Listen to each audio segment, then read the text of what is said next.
Well, that's what we need. We need to stay happy, to be healthy. We need to be happy. So what do you do? We need to be healthy to be happy. We need to be healthy to be happy. No, you need to be happy to be healthy. It's like if you have a good spirit, then you have a good body, not the other way around. Obviously, the two are connected.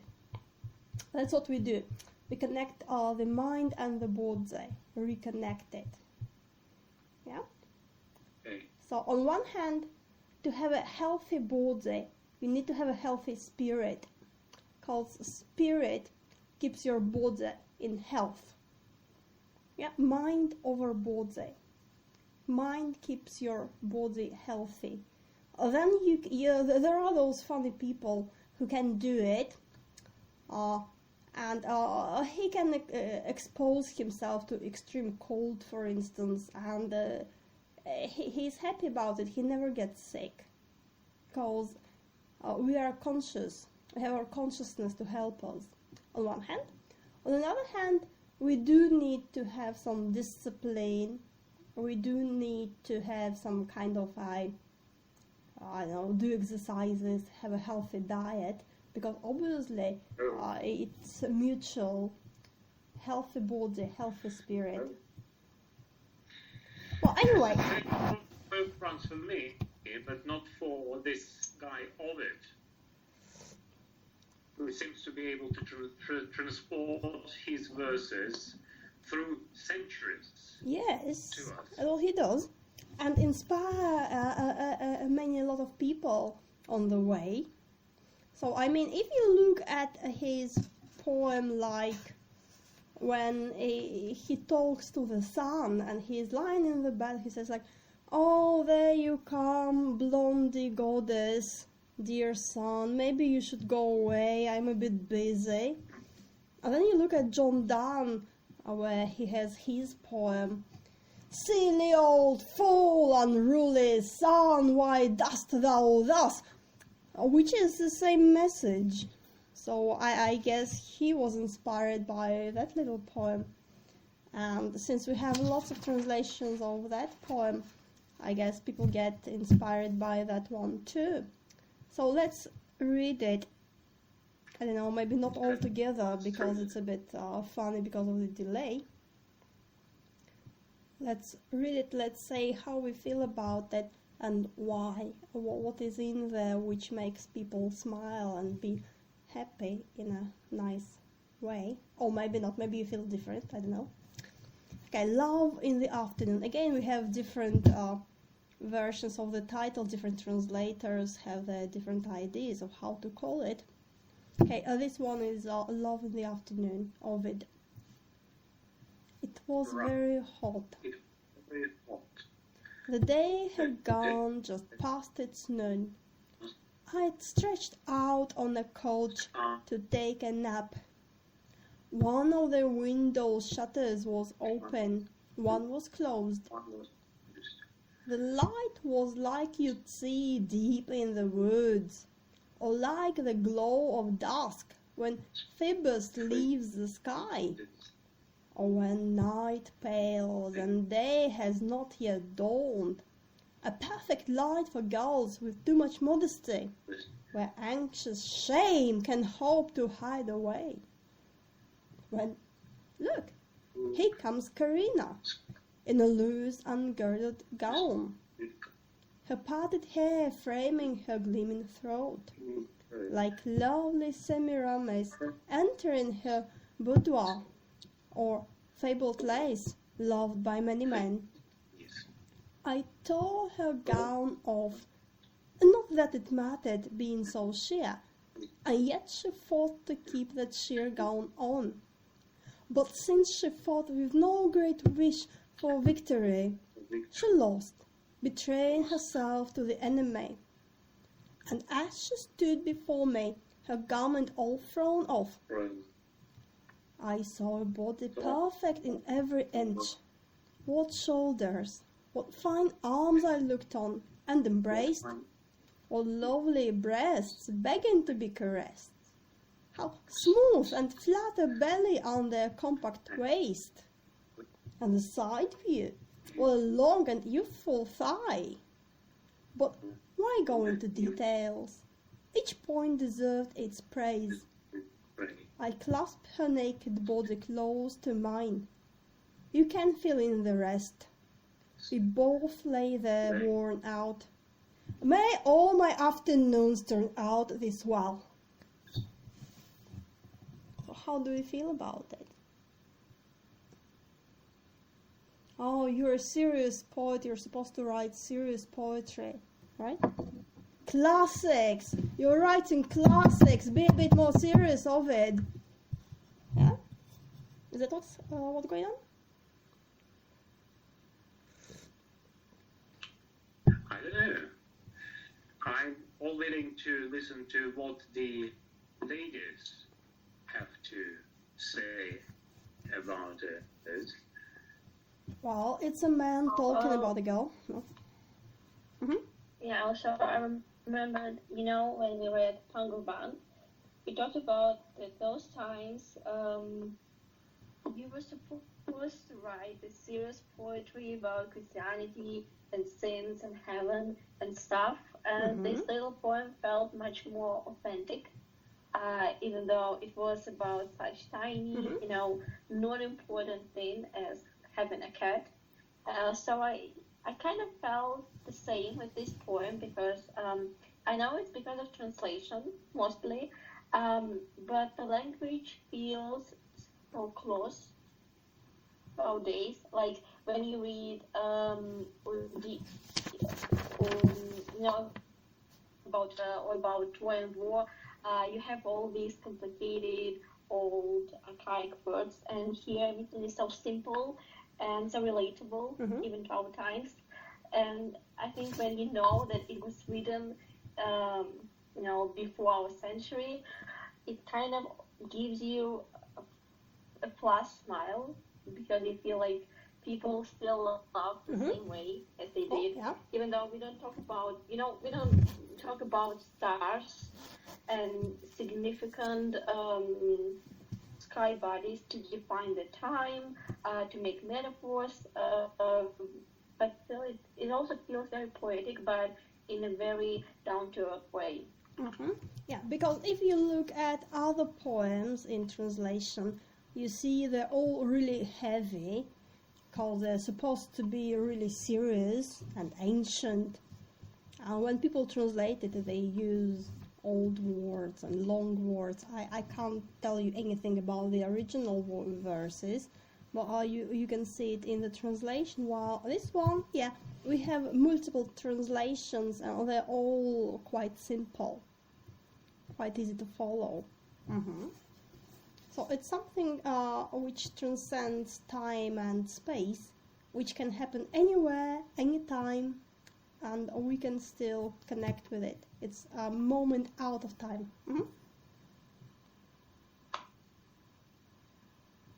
Sergey? Yes.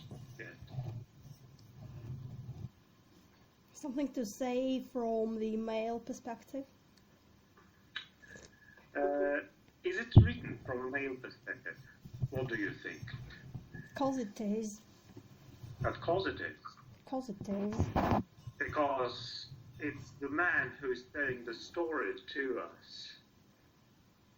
With that formula, we can say it's told from a male perspective. But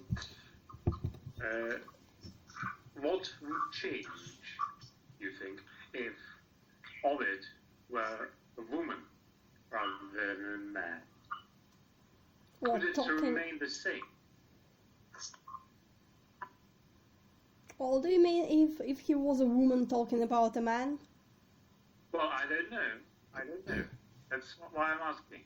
So is it only possible for men to write such poetry? Does it make female poetry, so to speak, impossible? I'm not saying female poetry is impossible. But here what we have is something which is perfectly beautiful and natural.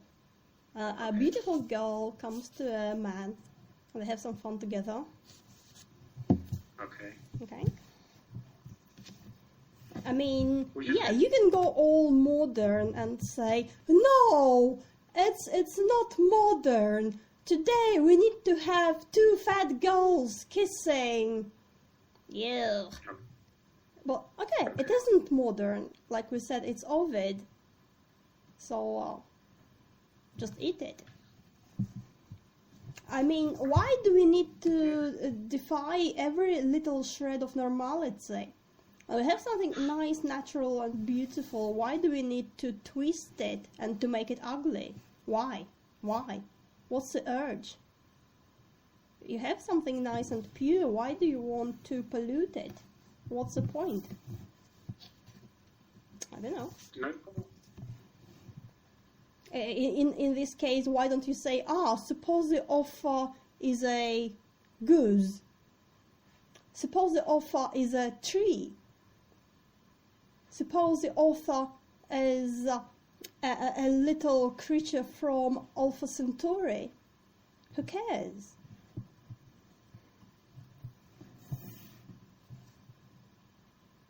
We talk about the poem and the impression, not wild theories which are not in any way reflected in the text. There are no hints whatsoever. We can see it's about a man because we have fabled lace loved by many men. Yeah, so it says that girls are loved by men. Okay? Yeah. Okay.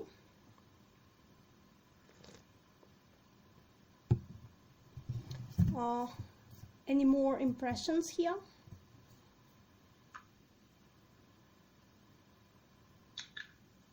So my question is then, do you think it makes people smile, or maybe it makes people sorrow because they remember their lost loves and cry?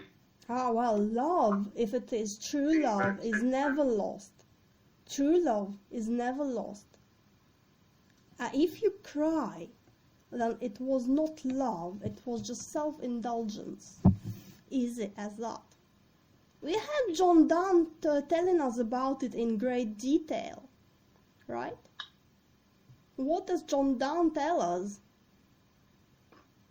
He says, we have dull sublunary lovers' love, which isn't true love, where they care if they're close or far apart. It's not true love. If it's true love, then distance doesn't matter. And it doesn't matter in the slightest if the other person loves you back. If you care if the other person loves you back, it is not love.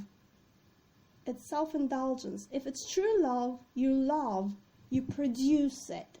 You don't care if you're loved back. Right? You look at sunset, you love it, you don't expect it to love you back. So let us not get confused over the words and meanings. There is no such thing as lost love, unhappy love, crying. No. If it's true love, it never happens. But here we don't have anything unhappy. We have it very happy, light, playful. Because we tend to be too serious. So there are two extremes. One extreme is being too serious, and the other extreme is being just stupid. Yeah, we need to have our balance. So playful, silly, childish is somewhere in between, somewhere where we want to stay without going to the extremes. Okay. So what is the irony here? What's the joke? What's the humor? Is there humor?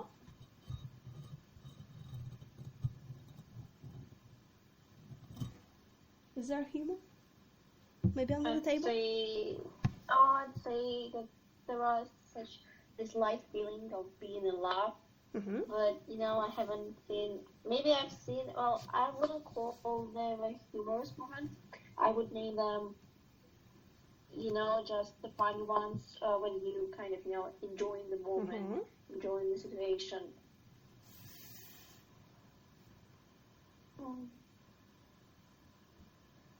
Okay, so let's... There's no humor in it. You think there's no humor in it? I think it's very humorous. Very light, very humorous. Because you could tell the same story in many different ways. So let's take this situation. A beautiful girl comes to a man into his bedroom. Yeah? Oh, they spend some time there together. So we can write it in a very serious way, in a vulgar way, which is also serious. Yeah? Or we can just play with it, like he does. So let's have a look. So we start. It was very hot. So why do we need this introduction? Why do we need to say it was hot? Why do we care?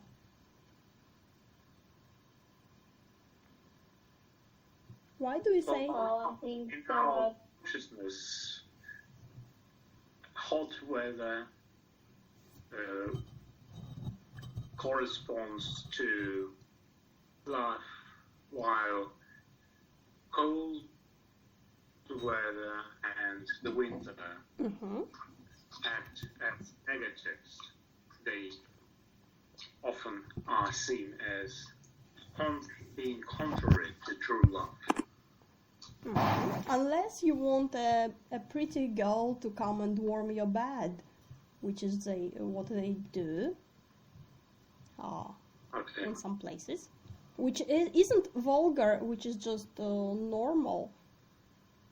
It's like you may have a hot bottle, or you may have a pretty girl to warm your bed. It's like nothing implied. Okay. Alexandra? Well, I think it also depends on the location, because he was Italian poet, and in Italy they have this time of the day when it's very, very hot. So everybody's taking, not fiesta, but they're taking a break from the work, and when it's very, very hot, you just lie in your bed and, you rest. So we can paint a picture from the beginning that it is a hot day. The author, he's doing nothing. He's just lying there and trying to get some cold. So what happens when it's really cold? How do you feel? Relaxed, lazy? Yeah, not too serious. You don't have power to feel serious. All you can do is just relax. Yeah. The day had gone just past its noon. So anytime when we talk about circumstances, especially the time of the day, time of year, very often it refers also to the inner state, somehow connected to the narrator. So it was very hot. On one hand means you're lazy, on another hand means that your blood is hot. The day had gone just past its noon. So again, we can read it as a specific time, because we know if it's just past the noon, it's really hot, you should sit at home. Or if we talk about the narrator, what could it mean? Half of the life is gone. The other half remains. And again, we're not sure about the other half, because it's something in the future, which is probably true for daytime, nighttime shifts as well, because maybe I spent most of the other half of the day in sleep, being basically unconscious, or maybe I would spend the other half of the day or doing something which is neither poetic nor no serious. It's just something routine. And it's the same as for people's lives. we can only be sure about our past, and again, Or can we? Yes, or Not no, always. maybe we can't. But at least I think we can. But what happens in the future is unpredictable. And Oh, definitely wow. for Who Uncle knows? Pope, his Okay. immediate future is a very happy one. Well, he doesn't know yet. So the day had gone just past its noon. And again, we don't know what it was he was doing in the morning or in the day. Maybe nothing. So it's like till that moment his life was empty because we don't know anything about it. Yeah, all we know that now he's stretching out on a couch to take a nap. So again, a very relaxed position, lying down, stretching, and to take a nap. A nap is a light dream. So what is going to happen next is a light dream. Because dreams can be heavy, dreams can be quite solid, but a nap is really light. It's like a Midsummer Night's Dream. So again, he is lazy, he is relaxed, and he has no problems telling us about it.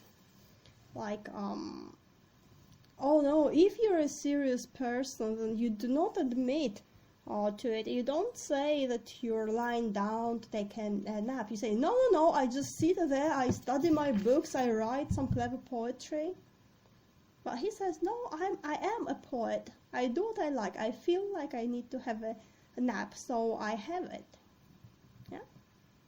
And again, we are entering into this dreamy state. Very hot, lying down to take a nap. We enter the dreamy escape. Comments? Yeah, so nothing really prevents us from thinking it was all his dream. Because what happens next, we may think, was it true? Was it a dream? Who knows? Well, maybe it was all a dream. Yeah, maybe. Mm-hmm. And again, what makes this poem a very happy one is that that doesn't really tell us whether it was a dream or not. Or, so even if it were a dream, he's still happy about it. And we are still happy reading this poem and dreaming maybe of the same things. Okay. Yeah. Right. Now, one of the window shutters was open, one was closed. Again, what is it? Why give us such detail? Curious. Yeah. If one window was opened, it means that somebody could walk in. I think it's like, it's like a definition of the door. And also it means that a wind could go through. But he doesn't say that one of the window shutters was open. He says one was open and one was closed. So what is a window shutter? Well, if the windows are shut, no one can see what's happening inside. And if I'm inside, I'm not able to see what's happening outside. This situation stands somewhere in between. One of the window shutters is closed, so maybe I'm not disturbed. I remain unseen by everybody but the girl in the poem, who knows I'm there and who comes to me. And I'm open to that. Maybe this open shut symbolizes this openness to a very concrete person, not to everyone who is passing by. So maybe if we say windows are like eyes, again, then he's half asleep. One of his eyes is open, one is closed. We may feel it that way too. Yeah. But what I think... I'm sorry, can you achieve that? Because I tried a million times and I couldn't really have one of my eyes completely closed and the other one open. Maybe not. But if you're really sleepy and tired, but you still need to watch something, then that's what you do. You keep one of your eyes closed and another one just opens a bit. Yeah, that's what happens. To watch it. Maybe. That's what you can do. So that's one of the ways to look at it. Again, it's elaborating the state of dreaming, napping, half asleep, half awake, somewhere in between. That's what you said, in between. I think that is important. A half is open, a half is closed. Means we are somewhere in between. Yeah, the border between two realities is half open, half closed, really thin. Because it is a window shutter or a door always separates two realities, like we had with that water lady coming to the window. We have inside the house, which is our space, our personal space where we feel confident and safe. And we have outside where anything can happen, anyone can pass by. And the window shutter is what keeps outside out and inside in. And here it's starting to give way a bit. Not totally, but one is open, one is closed. This ambiguity. Again, is it a dream? Is it real? One is open, one was closed. Maybe. Yeah, maybe. So anyway, if you say something was open and something else was closed in one sentence, it creates this sense of being in between, uncertainty, ambiguity, in a very beautiful, easy way. Okay, and it means he looks at his window. He doesn't look at the door. He doesn't say, my door was closed, but one of the windows was open. He only looks at the window. It's like he doesn't have a door. He only has windows in his house. The light was like you'd see deep in the woods. Ah, interesting. Now he brings us into the wood. Why? It's much colder there. Maybe much nicer at this time of the day. Mm-hmm. Again, talking about dreams, maybe this is something we can dream of when it's too hot. When it's too hot outside, when it's too hot inside.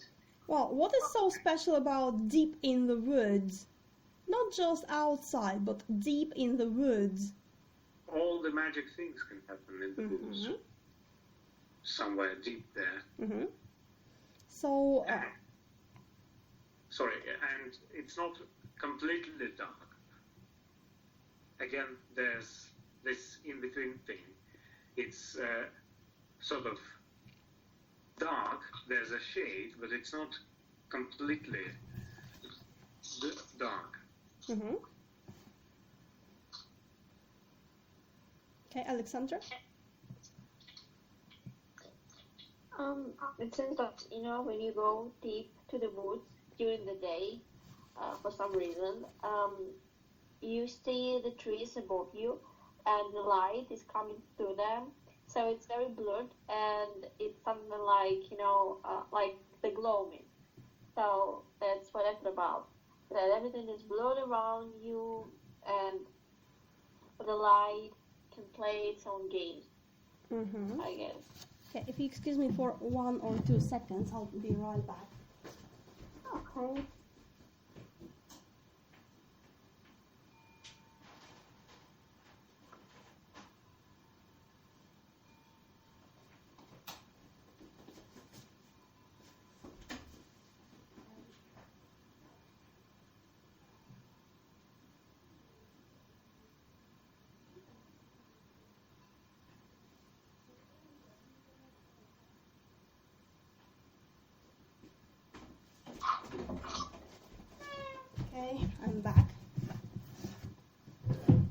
So, that is all true.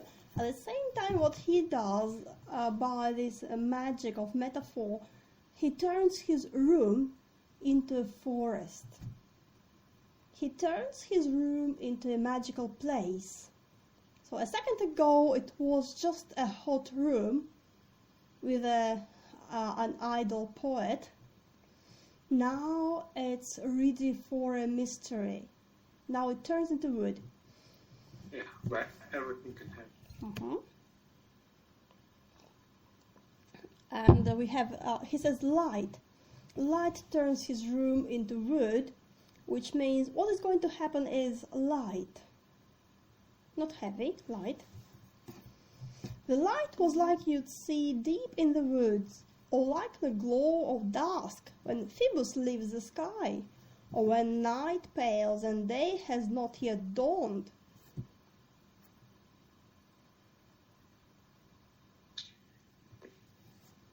Yeah, again, the situation is somewhere in the middle. And the dawn is the time when, again, you can expect anything to happen.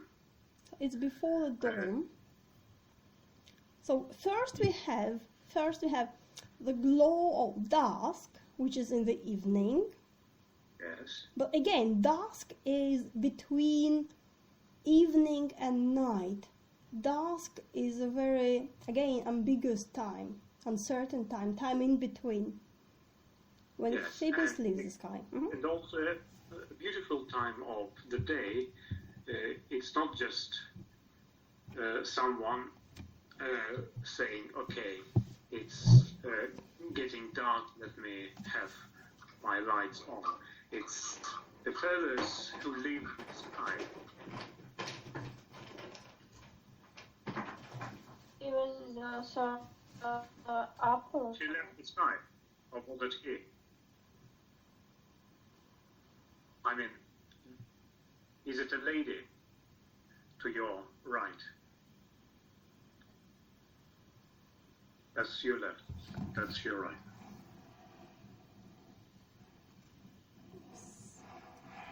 I thought it was lady. My bad. Well, anyway, you were saying something, Alexandra? Yes, I'm saying something. Yeah, I'm just having problems with Skype. Could you please repeat? It said. Well, you were saying something.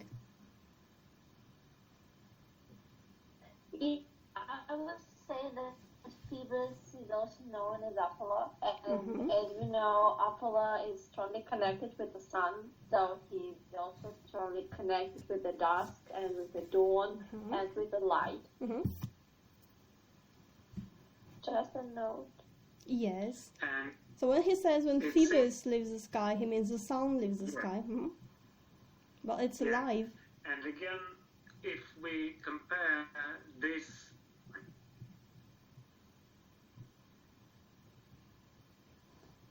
Yes. Okay, if we compare this line with what comes next, we have three in-between situations. Evening versus night, night versus sunrise, and then these two versus each other. Yes, indeed. So first we have the glow of dusk. When Phoebus leaves the sky, not just when the sun goes down, but Phoebus leaves the sky. So nobody to spy on you. It's really interesting how people really think that the sun is spying on you. Maybe it's true. Who knows? Maybe the sun is like a big brother camera spying on you. It could be. But when Phoebus leaves the sky, then you are free to do what you like.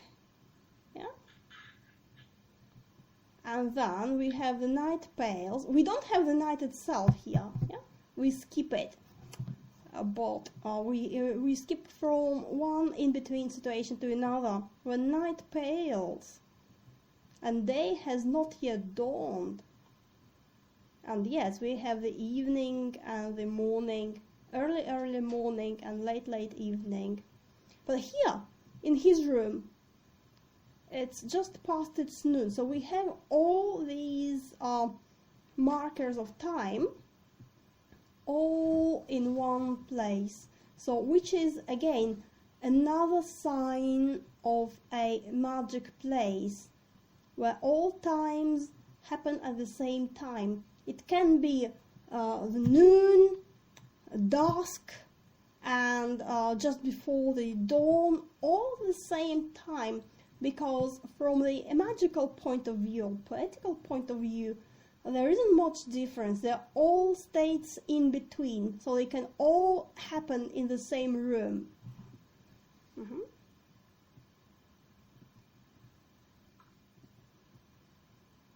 Okay. Okay. So the light was like you'd see deep in the woods, or like the glow of dusk when Phoebus leaves the sky. So we leave the room, we have space, we have air in these lines. Yeah? Because if we just sit in the room, we only describe the room, it's small. But we don't want it. We don't want a small space. We need a big space, because he doesn't feel small, he doesn't feel secluded, he feels big, he feels free. Which is why we go outside of the room, we talk about the woods, the sky, the night, the day. We get space by that, apart from other things. When night pales, day has not yet dawned. A perfect light for girls with too much modesty.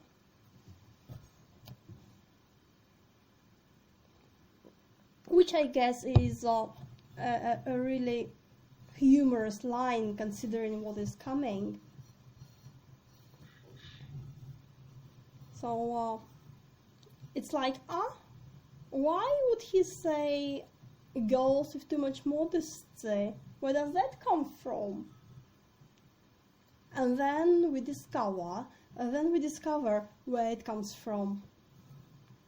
Because just if you look at it without knowing what's coming next, it's a bit out of place, it's a bit strange. Why would he think about it? Because he's thinking about girls. Why is he thinking about girls with too much modesty? Where anxious shame can hope to hide away. Well, isn't it natural for a poet to think about something beautiful, or better still, about somebody beautiful? But he doesn't say specifically that girl, he says girls in general. Yes, so he's thinking about girls in general. He relaxes and he's happy to welcome any girl to make him company. Alexandra? Comments? Well, we were talking about the sun, which like the sky, and I mentioned that Phoebus also means Apollo, and there's opinion that gods are looking down to us, well, they're watching us, what we do, and when there is this light, like the dusk, it means nobody is watching you. Mm-hmm. So you can enjoy yourself, and you can do a lot of funny and interesting things which you wouldn't do if somebody was about, to watch you.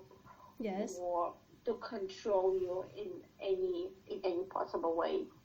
Mm-hmm. So technically, the sun is in the middle of the sky. Yeah, technically just past the noon. But he says, I have a special magic shelter, a special magic place. Outside, it can be day, can be broad daylight, but inside my space, it's a wood, it's dusk, it's before the dawn. And if we talk about Apollo, like Phoebus Apollo, then again we come back to Apollonian and Dionysian. When Apollo leaves the sky. What is the sky? It's our mind. mindscape. Yeah, correct? So when Apollo leaves from our mind, then who comes? The Dionysian guys come. Then you can't be too serious about yourself and what you're doing. Because if you're into the Apollonic state of mind, then you can't possibly do what they do here. You can't possibly write what he writes here.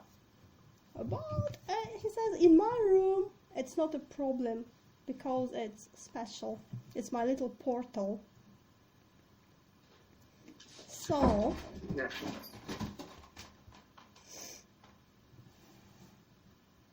And about the shame which can hope to hide away, mm-hmm. there is an opinion again that when it's dark around, so it's not like dark, but twilight or so, the environment becomes more intimate, and it's easier like to open yourself to another mm-hmm. person, because you can feel the growing tension, you can feel the connection, you feel safe, mm-hmm. and you feel.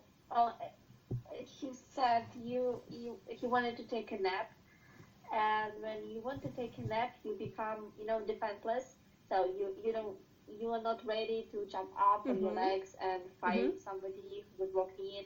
It means that you relax. Yes. You always fly. Mm-hmm. Yes, very good. So, Or maybe it's entering the hypnotic state when I hypnotize and when three phenomena starts to appear while you are sort of half conscious, half unconscious of what's going on. mm-hmm. Then again, half darkness. It's not like dark. It's shadowy. It softens because light is too bright. It outlines, it shows too much. While in half darkness, everything gets really nice and soft. So, where anxious shame can hope to hide away, but as we will now know, the girl who comes has no such problem. Oh, well, in theory. When look! She came in through the bathroom window protected by a silver spoon, as they say in the Beatles song. Here comes Karina in a loose, ungirded gown. Oh, surprise! I was just thinking about girls. There you come. What a coincidence. Yeah, a dream coming true. But again, the description of the girl is both concrete and there's something, and there's sort of ambiguity about her. So we know her name. We haven't come to that. We just have her name and in a loose, ungirded gown. Yes, and this loose gown, this garment, again, is something in between. If you are fully dressed, you are a modest girl. Mm-hmm. You are maybe too modest. If you are undressed, it means the opposite. But here again, she is dressed, but somehow loosely dressed. There's the situation mm-hmm. in between, which continues, and which probably leaves us with two solutions. Either it's going to continue throughout the rest of the poem, and maybe this balance of something and something else is kept throughout the poem, mm-hmm. or maybe something changed dramatically, and the situation stops being ambiguous and instead becomes very well defined. Mm-hmm. Okay, one more second.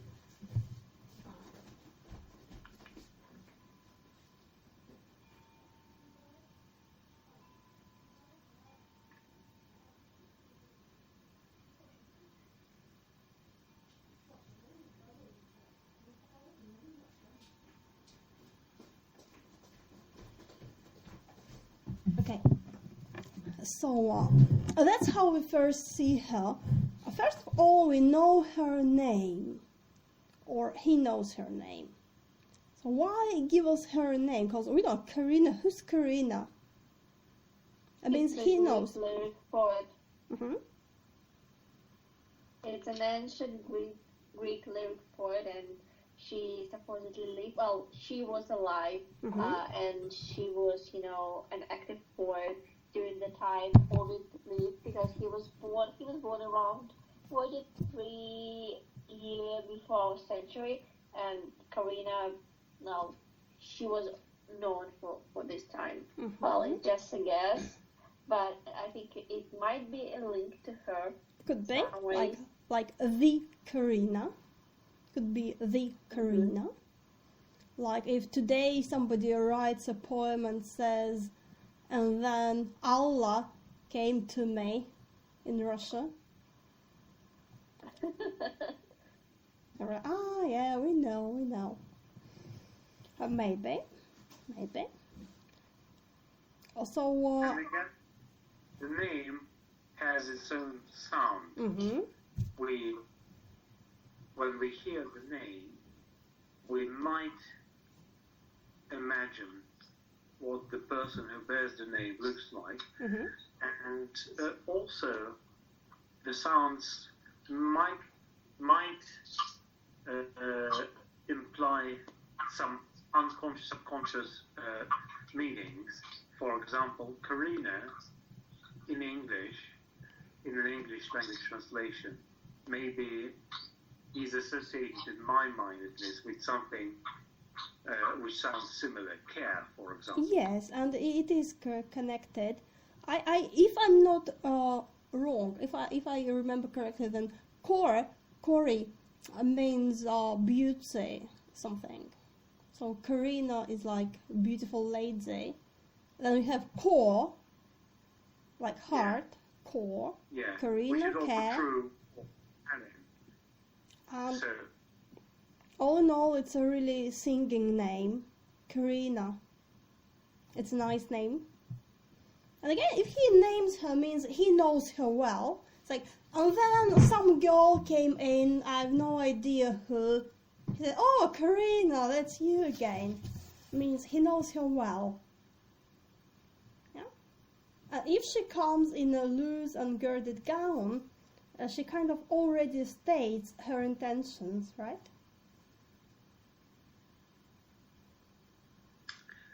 but again, her intention is clear, but on the surface, it's not quite clear. You might say, okay, it's a loose gown, so maybe she's just not very careful, despite her name. And you can also see what's coming up because she's wearing this loose and girded gown. So she is already untied. Okay.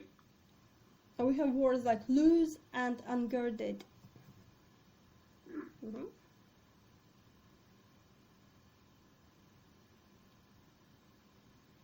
Okay. Then again, gown is not what you're wearing in humble societies.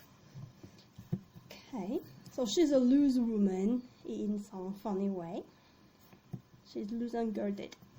Her parted hair framing. And if we read the word, we encounter the word gown today, maybe somewhere in a catalogue of women's apparel, it means something beautiful. It means something outstanding. Yeah, she's beautiful. She's open.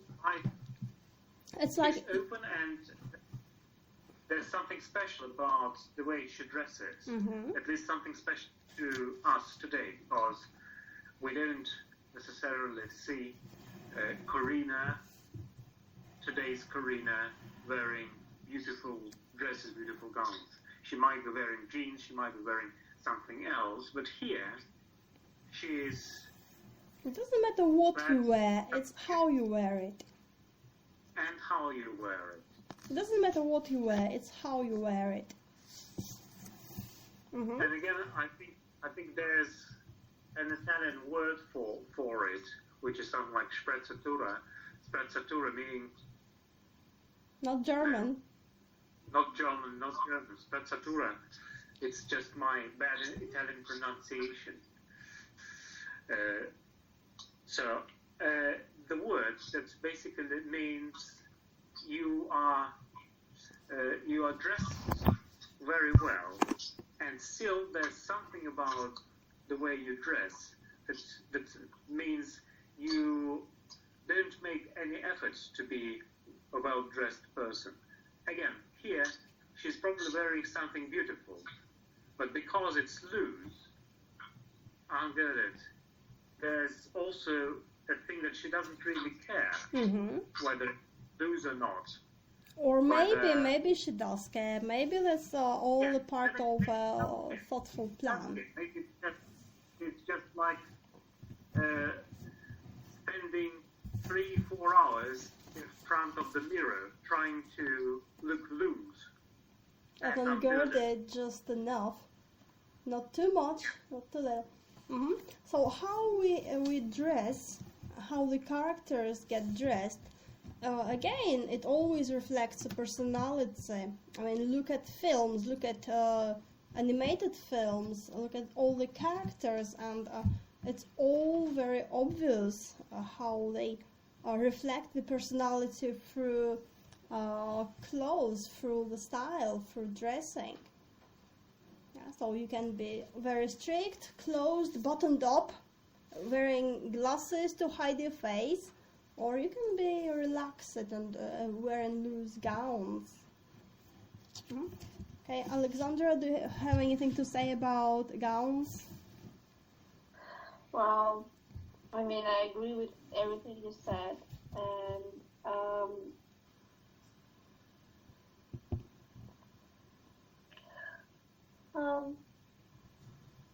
I mean, I find the most interesting line is that I told her down no, not that it mattered. I know it's a little bit further, but it seems to me like if you look at the ancient art, you see that they usually praise the beauty of the body and of all the curves and of all the lines. And they had a little bit different definition of the beauty, but the point is that the clothes didn't matter that much, and it wasn't about the thing which came during Middle Ages that you had to cover yourself with every possible cloth you find, because otherwise the gods will punish you because you're a sinner. And here it's a completely different mentality, So the clothes, it really doesn't matter because it's just to highlight the beauty of your body. And I think when we look at such lines, we can see that it is indeed a poem from the ancient times, because they see the world differently, they see the body a little bit differently. Yes. That's what I was thinking about. So, yeah, and again, as you said, clothes can protect people, and here, clothes do not protect her. Yeah, but she doesn't need protection. She doesn't need protection. And again, that might reflect the realities of Ovid's times. It might also reflect the realities of today, because, as you said, clothes do send a message, and we might be conscious of it and spend maybe lots and lots and lots of time choosing something we're going to wear today, or we might be unconscious of it, but still it tells something about us. But it doesn't tell it in plain language. Well, it is quite plain for those who know. This one pretty plain. So sometimes it's ambiguous again, but here the language is pretty plain to someone who's ready to receive the message, and Ovid is clearly ready. So what happens here? First, she comes in. If he says Karina, then probably he can see her face clearly. In a loose and girded gown. So we see the figure. Then we say her parted hair framing her gleaming throat. So first he looks at her face, he looks at her throat, and they say, well, at least today, I don't know about ancient Greece, but today they say that the most beautiful parts of a woman which show the beauty is throat, neck, and hands. So if a woman has beautiful neck and beautiful hands, she's considered beautiful, and the rest can be, adjusted, let's say. So she has a beautiful throat. That's interesting thing. I've never heard of it. Well, it's like, I don't know, I think it's like with horses. It's like what you need to look at when you're buying a horse to see if it's a good horse. It's the same what you need to look at in a woman to see if she's if you buy a woman. Well, anyway, so her parted hair framing her gleaming throat. We don't really look her into the face. She's too beautiful to look into her face. But she has a gleaming throat, shiny. And it's framed by her hair, so we can see it very distinctly.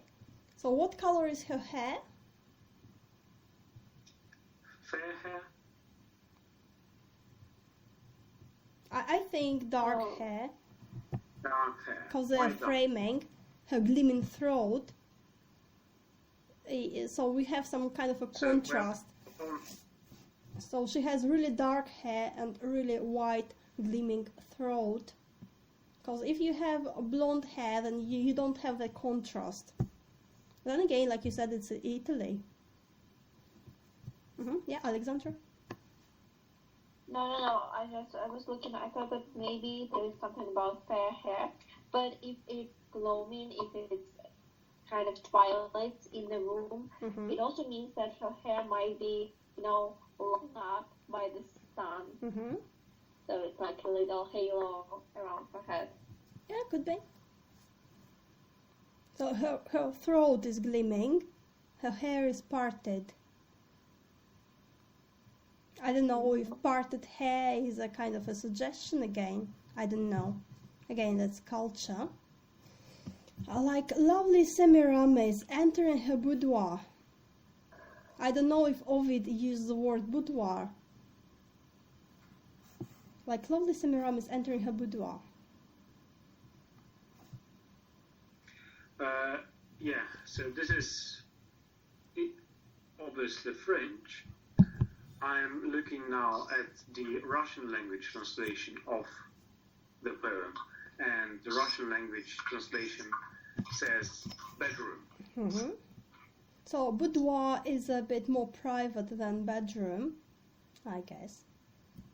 Yeah, and also, despite, well, obviously, Ovid couldn't use the word boudoir because the phenomenon appears much later. But still, he is someone who, who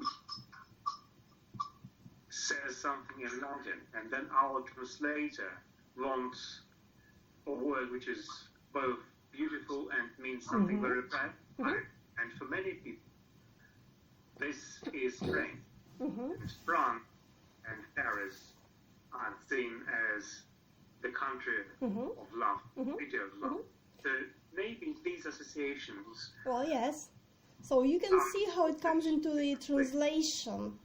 You can see how it comes into the translation, because any translation is a new piece of work, which again needs to take into account the current culture, obviously. So I think it's a nice touch.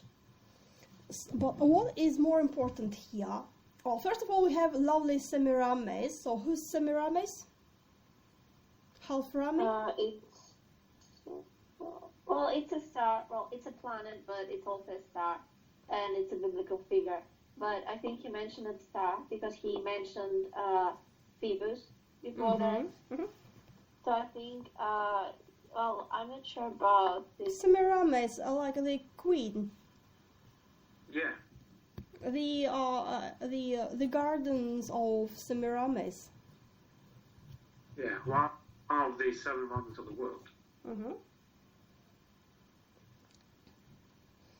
So maybe like a star, maybe like maybe just like this amazing queen who was really beautiful, whose presence turns rocks into gardens, who brings life and beauty just by being there, because it wasn't Semiramis who made the gardens, it was the king who did it for her.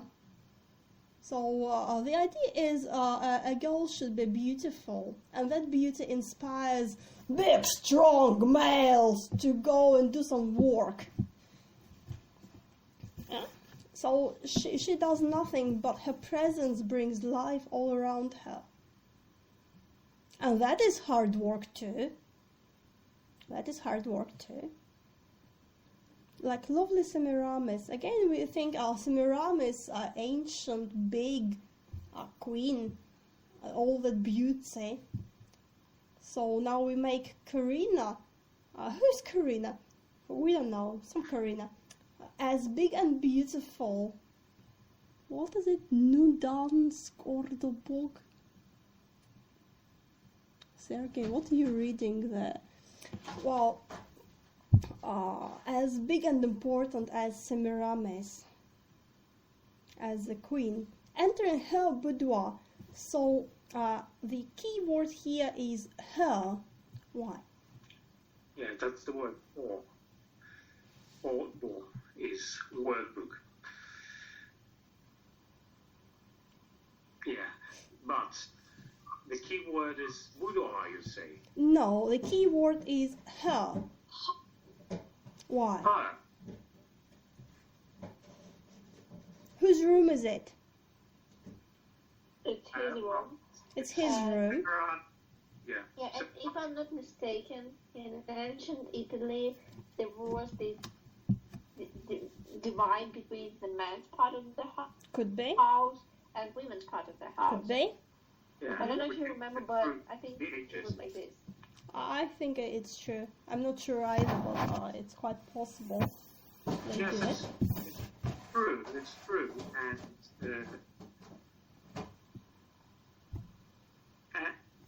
and again, when they say boudoir, yes, boudoir.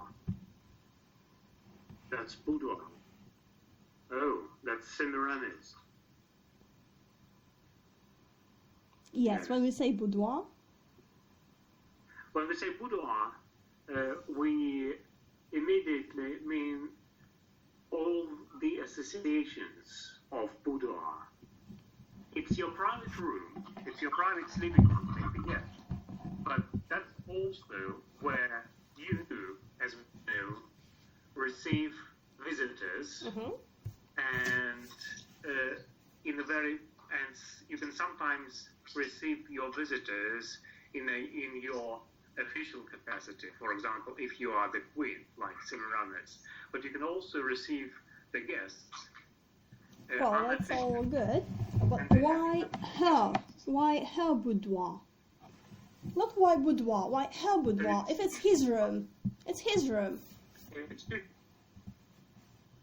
It's his room, but yeah. he says... But she's not entering into it. She enters as if it was her own room. So... And that means intent. She intent of being inside, and that also means the clothes, which are a bit too loose to be modest, are again sending him a message. She's ready for what must be coming up. And we as the readers might also be ready. We might better we'd better get prepared to what's coming up in the poem. Yeah, so on one hand it's his room, on another hand she's quite familiar with it and she feels at home there. So who is the real boss here? She is. Even though it looks like she comes to him, but really it's not so. She is the boss there. She decides to go there. It's her play, and he plays along, or they play together. It is like a game more than anything else, I guess. So, or fabled lies loved by many men. So again, she is loved by many men. Is it good or bad? If you're a modest girl and someone says, "Oh, that's this modest girl who's in fact loved by many men," then it's bad for you. But if you don't really care about being modest, then maybe it's something you can be proud of. Although again, in the world today, or maybe not today, everywhere, but maybe 50 years ago, 100 years ago, probably it would be a man who would boast about his women rather than the other way around. Yes. Well, I'm not sure about... Well, then again, what is loved by many men? Is it admired by many men or loved by many men? What do we mean here, again? Maybe it's just admired by many men. So she's so beautiful that any male person who looks at her falls in love with her immediately. Maybe. So we have the now we have male part here. Yeah, many men to correlate with that one girl who, like, I guess represents the femininity, all femininity, and not just herself. Okay, loved by many men. I tore her gown off, not that it mattered being so sheer, and yet she fought to keep that sheer gown on. So that's where we have the game, the play, the game. Catch me, if you can't, I'll wait for you. Find me, if you can't, I'll call for you. So what kind of a game is it? Double game? It's a love game. And what is it? A love game. Well, it's when you're playing with each other, when you flirt in, and after that let him to come closer, and after that he's like, "Oh no, I'm not like that," and so on. So what we have here, I tore her gown off, which can be aggressive, can be horrible if she doesn't want it, in another context. But here we have the context. We know that she doesn't mind, she doesn't care. Not that it mattered being so sheer. So originally she comes to him in such a thin gown that he basically can see her body through it. It doesn't really matter if she has it on or not at all. Yeah? He takes it off her. Says, well, it doesn't really matter, but I do it. And then, yet she fought to keep that sheer gown on. So we keep turning. It's a play of turning. I tore it, although it didn't matter, but it didn't matter because it was so thin, but she tried to resist, but she didn't really try. So that's what makes us smile, that's what makes us laugh. Those but, each but is turning the situation to another side, And as we do it, we play with it. We like it. Yet she fought to keep that sheer gown on, so we need some kind of a fight. But again, what kind of a fight is it? It's like a fake fight. Mm-hmm. It's a fight for fun. Mm-hmm. So again... Yeah, and it's not serious. Again, how we had in the whale poem last time, we have some kind of playful aggression as a part of those games. Somehow it's a part of it. Well, I wouldn't call it aggression. I think it's not more aggressive. About passion. Mm-hmm. But it's not like they sit cross-legged and say, home, home. Oh, now we are ready. Let's do it. Yeah? It's still some activity. Yeah? Yeah. So, fighting, we have, she fought, but she fought with no great wish for victory. She lost, betraying herself to the enemy. So that's a very old, ancient idea. How do we see love? So one of the ways to see love is to see it as a war. So love can be as a hunting, love can be as an illness, love can be as a war, in which case the girl is under the siege, she is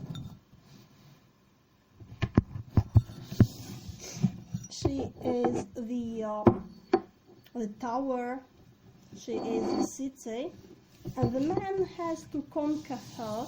And well, if we go like biological, then the idea when you conquer a city is to enter it. That's what they are implying. So love as war is a very ancient idea.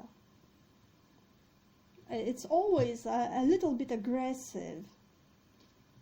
Hunting, war. On the map. We have it here. So the man is like the enemy. But what kind of enemy? The man is the aggressor here, but he is like an enemy who is willing to succeed and most likely will succeed. At least there's no doubt in the situation here. Oh yeah.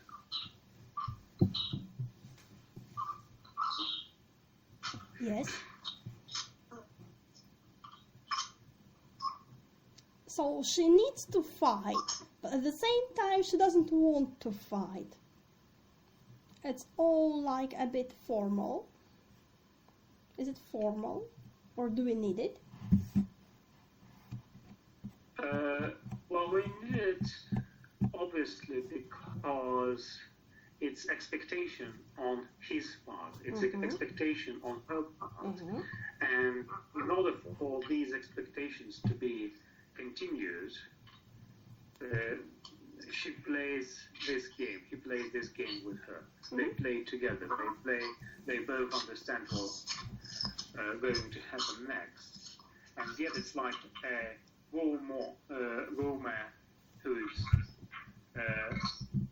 tries to eat something really, really nice, something really delicious, but who does it in very small portions, so as to preserve the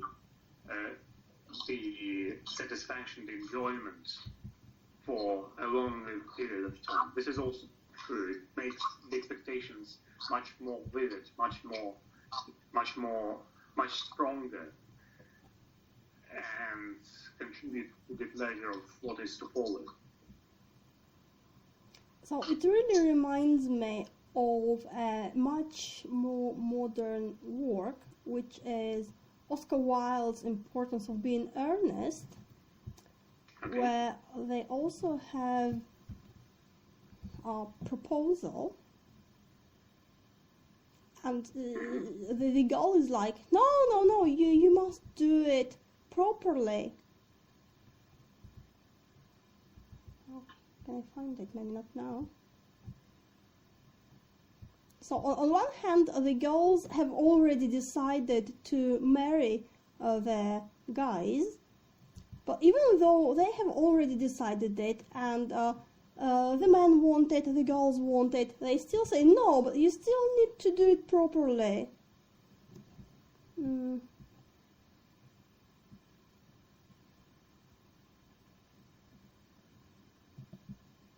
Well, no, maybe I can't find it just now, but if you know the importance of being earnest, then you might recall it. It's good, because it's really the same. What's happening here? We know, I know, and you know, but still we play it. We need to act it. We need to bring it into this reality. As long as it stays in our mind only, it doesn't matter how much we are determined, it means nothing. You need to do something to show you're serious, to show your intention. Your intention can't just flow in the air. It doesn't matter if it's the intention of taking a girl to bed, or if it's an intention of something more serious, or maybe taking a girl to bed is serious. Who knows? Well, anyway, whatever you're deciding, it has to be broadcast in physical reality as well. It may be something small, something silly, something of little importance, but it has to be done, like here. It doesn't matter in the first place if she has a gown or not, because it's really, it's nothing, it's a bit of morning mist on her body. But still we play around with it. It's like 1, 2, 3, 4. 4 lines, 4.5 if you want. Which is a big part of the poem, comparing with the whole length of the poem. It's like 1, 2, 3, 4, 1/5 of the poem, maybe. So, not that it matters, but it matters. In the word matter, like physical matter, brings you to matter, maybe. And again we have a girl who is losing, but not because she's weak, but because she wants to. Betraying herself to the enemy. So again we have 2 parts, like we have 2 parts in our brain, right part, left part, which act more or less the same actually. And we have the winner, the left part of the brain, let's say, which said, oh, I'm the winner because I'm strong, because I'm cool, and you are weak, you're betraying yourself. And that part says, well, you may keep thinking so, just tell yourself that, but I know that I lose, not because I'm weak, but because I want to. I know that losing is not a problem. No, only win, win. If you don't win, you're a stupid, lazy. Oh, no. How no? Doesn't work like that. Yes, it does, but you'll never understand it. Yeah, so that's what happens here. So as she stood before me, her garment all thrown off. So again, she stands, she lets him admire her. She doesn't try to hide. She doesn't try to run away. Yeah, she stands again like a piece of art for him to admire her, because she knows she's perfect. Yeah.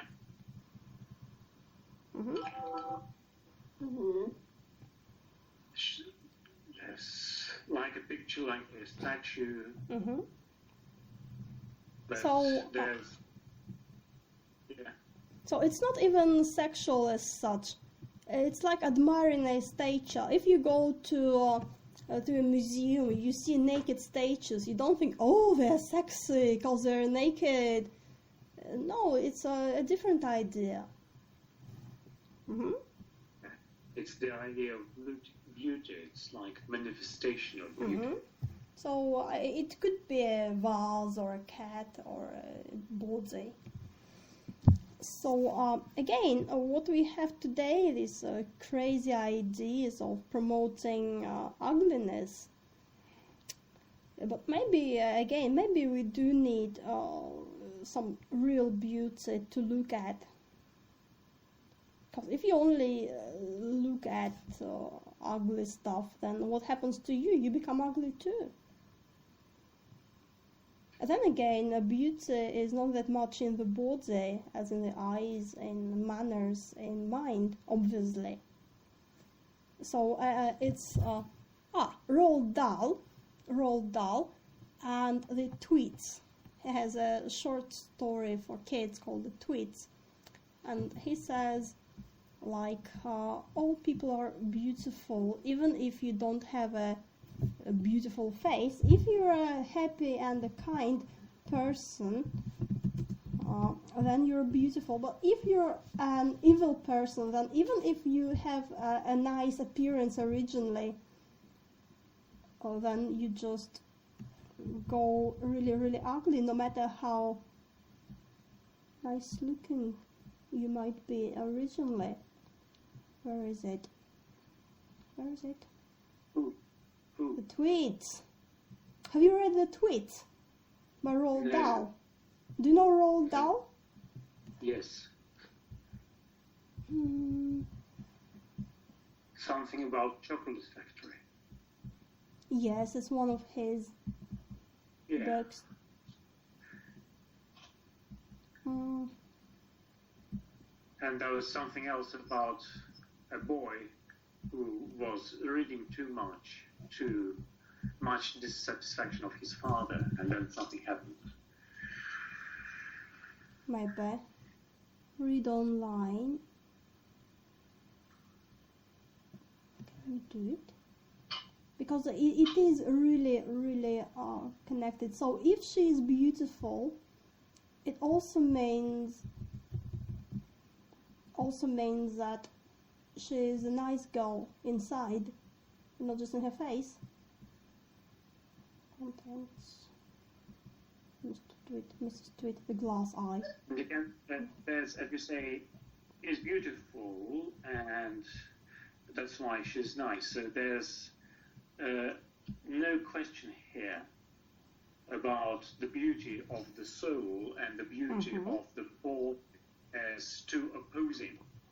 No, they're not opposing. They are completing. Well, you might say, okay, this person isn't really beautiful, but he's so smart. This person isn't really beautiful, but she's got lots of money, something like that.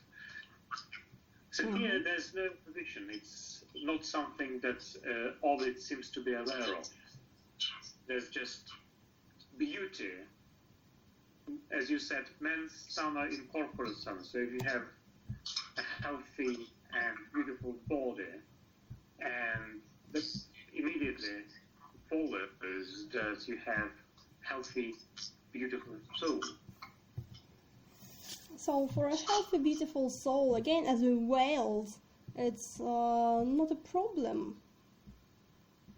Yeah, it's not a problem to come in a loose gown.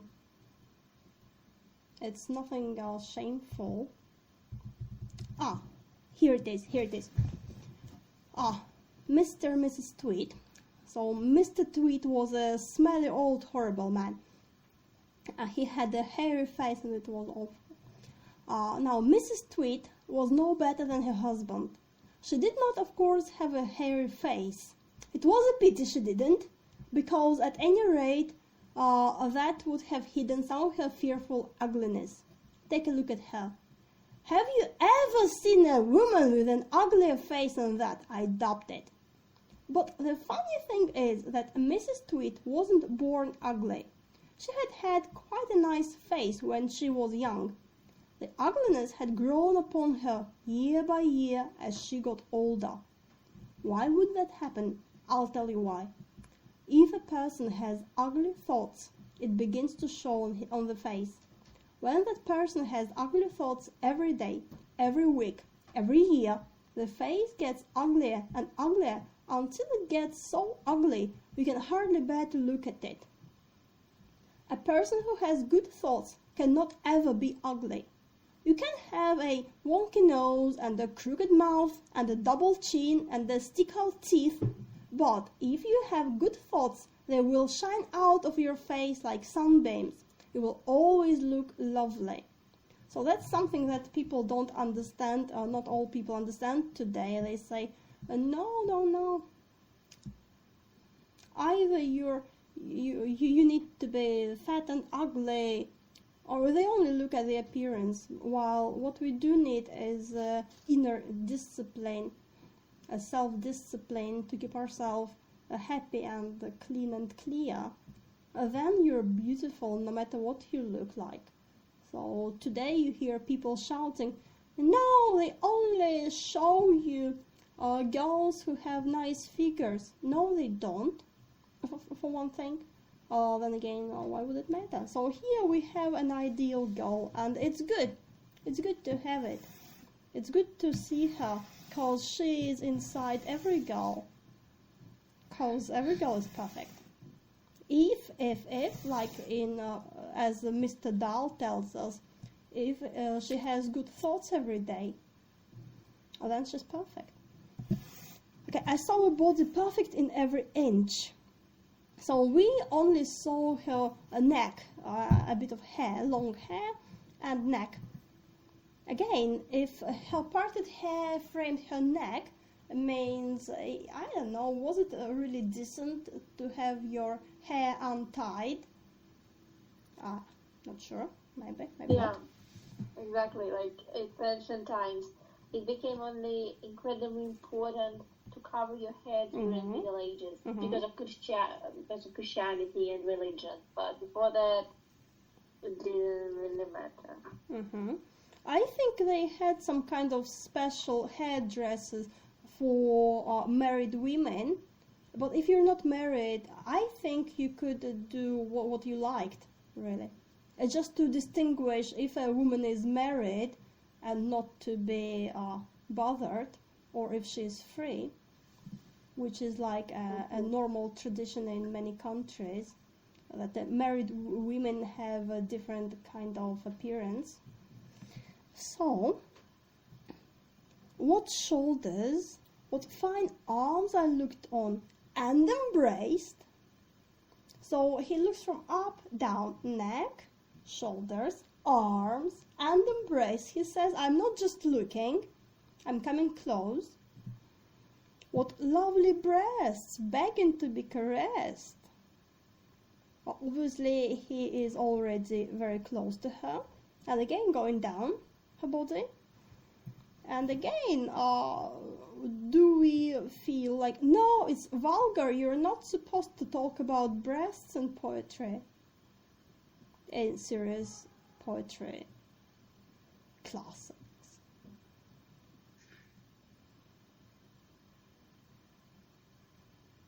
No idea?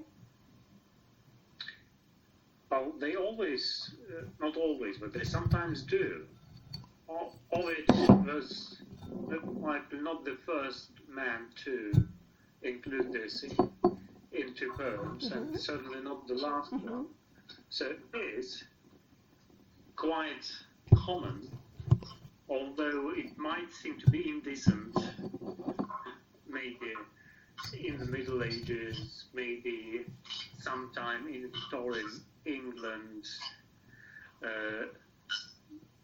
but then again, in ancient times and maybe sometime in the 17th or 18th century, some of the books, some of the novels, some of the poems described these facts of life in great detail, and maybe it really shocked the public at that time. Does it shock the public now? What do you think? Because now, officially, there's nothing to stop you from doing what you like. Sorry? Nothing to stop you from going around topless. Yeah, and that's so it's not unusual today. It's not unusual to see that in films, as it is not unusual to read bad words printed in books with large circulation. But does it mean that our attitude today is exactly the attitude that Ovid takes some 2,000 years ago? I guess no. I guess today it's a bit different. Because Well, what he does, again, he looks at it as a piece of art. What happens now is like people say, oh, I can do what I like. I just going mad. So, again and again, I think about this line from Hamlet. And the different situations, and it comes again and again. That be madness, but there's a method to it. But they have no method, they're just mad. Yeah, it's just like, oh, I can do all I like. I can go around naked because it's my body. You can't stop me. I can do this, I can do that. Because you can. Who says you can't? But just be ready to face the what follows next. Yeah? As they say, even in Christianity, in church, they say, everything is allowed, but not everything is good for you. But you can do what you like. Again, paradise. Nobody says, but just to be ready to be responsible if you do it. Yeah. Okay. So again, today maybe, I don't know, maybe it's just banal thing to say. So today's attitude on part of many a man is that of a consumer. Ovid's attitude in the poem is that of someone who knows what real beauty is, who values real beauty, and who admires not just the thing that is to follow, but who admires the lady and the beauty exemplified by this lady. Mm-hmm. So again, it's not what you show, it's how you do it. And he does it with care. He does it very delicately. While what we have today is just a really very low culture level. People do not understand what they're doing. They do it because, oh, I can do it. Oh, bad words, hooray! Look, I'm so cool and I can put bad words into my works and everybody will read it. But it's about dignity. If you have any dignity, you wouldn't use such words in the first place. Are you I don't know who? Not even a monkey. Are you a slug to use such words? You have no better words to express yourself? Seriously? Don't you feel dirty in your mouth when you use these words? Any word you use, it prints in your mind, prints in your brain. Why do you want to bring such words into your head? Why? I don't know. Why do people take in all this rubbish? Not just words, but many other stuff. Well, again, you can do it. Who says you can't? But be ready to face the consequences. Yeah. Okay. How smooth and flat the belly and the compact waist. So again, down, down, down. Now we have waist. What's below the waist? The side view, what a long and youthful thigh.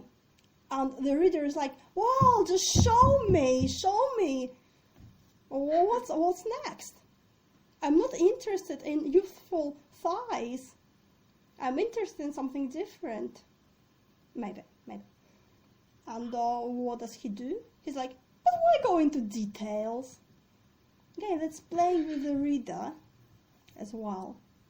So it's like coming from up, neck, okay, shoulders, okay, arms, okay, breasts. Oh, that's more interesting. Belly, thighs, and, well, you know the rest. So again, it's humorous. Each point deserved its praise. I clasped her naked body close to mine. You can fill in the rest. So we don't go into what could be really vulgar and we just stop with the beautiful. We both lay there, worn out. So again, it's the middle of the day, not morning, not evening, but for them, they can lie there as if it was night or early morning. Comments? And again, this line is quite humorous. There's a lot of humor in this poem if you look closely. Alexandra, are you still there? No, I'm just, I should have nothing else to add. Like, I agree with everything.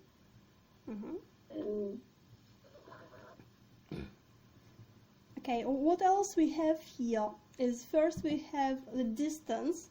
I lie on my couch, she enters the room somewhere, then she comes closer, we have a fight.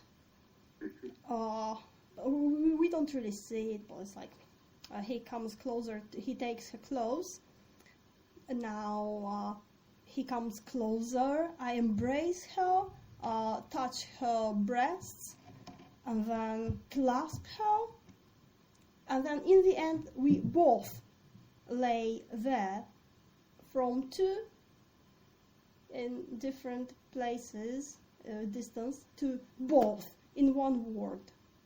Lay there, worn out. Oh, we're so tired, it's a hot day, you know. All we can do is just lie down. No, it's your imagination, we did nothing. We were so exhausted by fighting over the gown. Anything else you may think is just your dirty imagination. We just lay down, because it was a hot day. We both lay there worn out. May all my afternoons turn out this well. So it's like, what is the ideal afternoon for a serious poet? Maybe it's writing another poem, maybe it's studying some ancient manuscripts. Well, you might be surprised, but yeah. Oh yeah. Bob.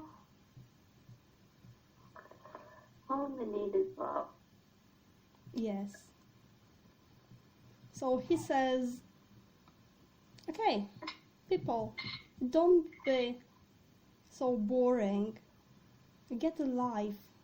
Because life is not just in your books. Life is not in being that serious. Life is everywhere.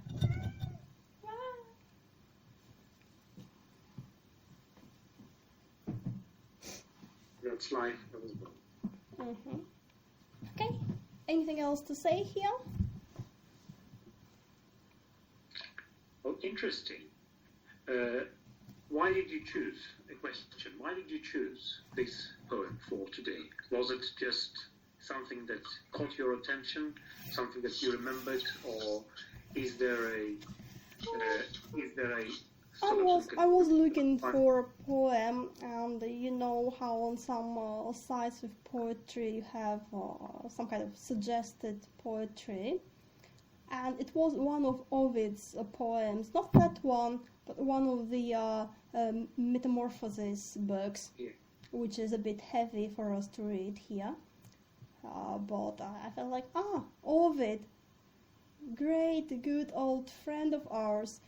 We need to come back to him. We need to reconnect with him, and we do need something positive, Because normally we read some happy poems about death and misery and happiness, but and it's good for you to remember that. But just now, this is just what we need. It's positive, one, and two, it connects with the body. At this time, whether you believe in the virus or not, because some people say the virus isn't really that bad, and it's 5G to be blamed, because they say each time you have additional electrification, say, and then you have increasing the level of radiation, electromagnetic radiation, then very soon you have pandemics. Every time. You have the Spanish flu, which started a half a year after electrification. You have Hong Kong flu, again starting half a year after, satellites in the sky. So it's people reacting to the harmful 5G radiation, mainly. The virus is a part of it, but 5G makes it much worse than it could be. So the virus itself isn't deadly or anything, but the radiation makes people susceptible to it. And then you can die easily. Lots of strange things about this so-called virus and how it started in Wuhan, which was the first place to have a total 5G thing. Yeah, they start 5G, half a year later they have this virus, or they say it's a virus, but people are feeling really bad. Then you have military meetings, global, in Wuhan again. You have a repetition, you have a, computer simulation of a coronavirus outbreak just like 6 weeks before it happened. Oh, coincidence, surely. You have a great big virus laboratory in Wuhan, like the biggest and the most horrible, where they have really deadly viruses in there. No, it was a fish market. It has nothing to do with this big super secret laboratory where they work with deadly viruses every day. No connection. Yeah. Then now you have those Israeli guys who say, oh, we have the vaccine. How come it's so quick? Well, it's just a coincidence. We were playing with it half a year ago. Now it came handy. Really? Handy? Yes. Go on. Keep on doing. So lots of really suspicious things going on. And if you look at the guys like David Icke, then he has some good ideas about it. Or some other people too. So what we need to do now is to stay clean, stay happy, stay healthy, do exercises, take vitamins, be happy. That's number one priority. Yeah. And do not panic. And remember that the vaccines will probably be much worse than the virus itself, apparently. So vaccines would be a bad idea to take. Just keep your wits about you, because lots of stuff is going on and not all of it is good. Most of it is quite nasty. How they're changing the global picture to serve their needs, their ends, but we don't have to fall for it. Don't have to. It's already showing, but if we keep sober, we keep a sober look at what's happening and don't run around like a headless chicken saying, oh, save me, anything, yes, give me that, without thinking. But we first look at it, say, what is it? What is it you offer in me? Is it good? Is it not good? So anyway, stay positive, and do exercises. Exercise, self-discipline is very important. Self-discipline is very important. Okay? And cats. Cats are helping too. Well, if that's it, then we can finish.